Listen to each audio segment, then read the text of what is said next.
So when you say tax revenue is at its highest point, now you know that that's misleading because everything economically is at its highest point, meaning that we have a lot more people in the country than we did in the 1950s and 60s, so hence we are collecting more overall taxes. But the reality is, as a percentage, it is clearly down. The top bracket now is around 39%. It used to be at 91%. That's inarguable, right? But our economy is significantly larger than it was then, and part of that is because of reductions in taxes over previous decades. Well, we... Score a point for Ben right there. Yes. We tried supply-side economics. Hey, Kansas, how's that working out for you?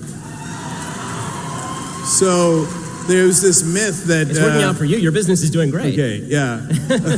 Well, we just had 8 years of Obama. So the tax rate is clearly lower for the richest people in the country. It is clearly lower for corporations, in effect.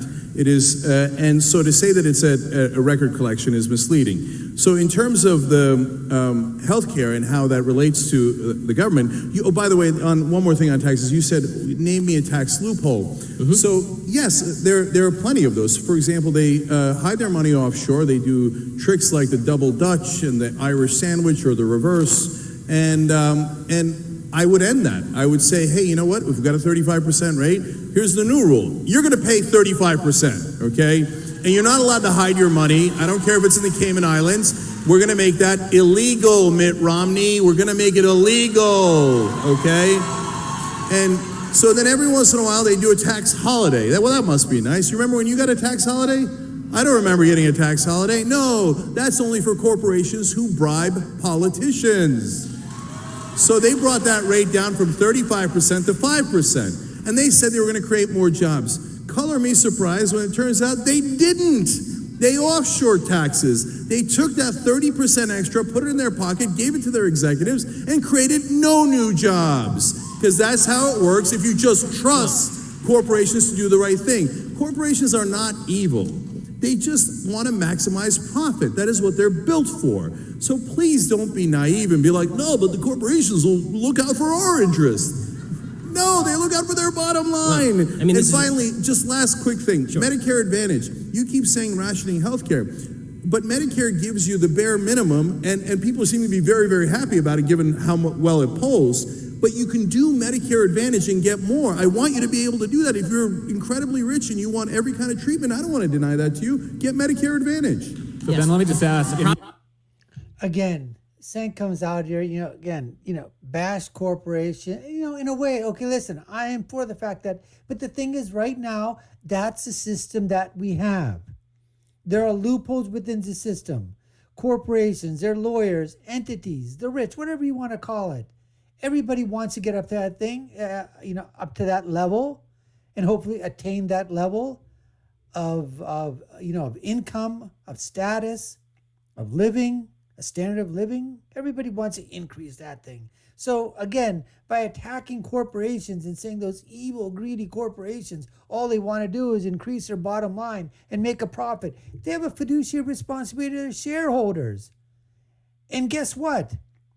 They have people that are working for them. They got the CEO, the employers, they got the managers, the vice president, the presidents and whatever. And think of whatever you want of those people. They need to get paid. They need to make an income, and they have value, and that value has been established within the business community. You're not going to pay the same amount of money to a janitor or to an entry-level intern as you are to somebody who's been there for quite some time. A VP, a president, the CEO, the CEO. And different businesses have, and one business entity has a CEO is making a heck of a lot less money than a CEO of a multi-billion-dollar company. And then to talk about Medicare Advantage, okay, that's fine if you want to pay more into it and get Medicare Advantage, but still single payer is going to be ration care. I don't care what you say about it. Remember those death panels that they were talking about? And they do have in England, where they basically take a look and see what your lifespan is and whether or not it's worth it to spend the amount of money for the health challenge that you have, and that at a certain point in time in life, it's not worth it to spend that money. I don't know what you want to call it, but to me, that's a end of life panel. That's what I would say. Anyways, let's see what Ben's got to do in response. You can respond to that too. The problem is when you pay a higher tax rate throughout the course of your life to pay for all of the Medicare that you are talking about, you don't have enough money to pay for Medicare Advantage in many cases. And as far as this idea that corporations they don't have any of your interests at heart, you're a corporation. TYT's it's a corporation. You have 80 employees. I assume that you're not just a greedy asshole, and that you actually would like to help your employees from time to time. And you just talked about how under Obama, everything got better with your business. Well, under Obama, he didn't radically escalate taxes. Okay, there was not a radical escalation of taxes under President Obama. And finally, when you seem to be identifying a higher tax rate in the 1950s with higher level of growth. So if that's the case, why not just tax everybody at 100% and we can have massive growth from here to eternity? There you go. Do it 200%. Because, let me just ask, since we're talking about taxes, do you think we'll see tax reform in the next few?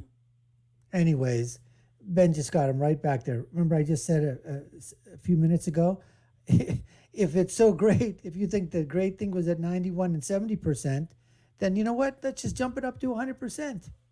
And we'll do absolutely phenomenal.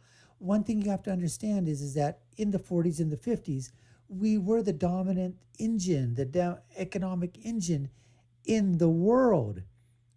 Half of Europe was completely under rubble. I mean, trying to, recover from the devastation of World War II.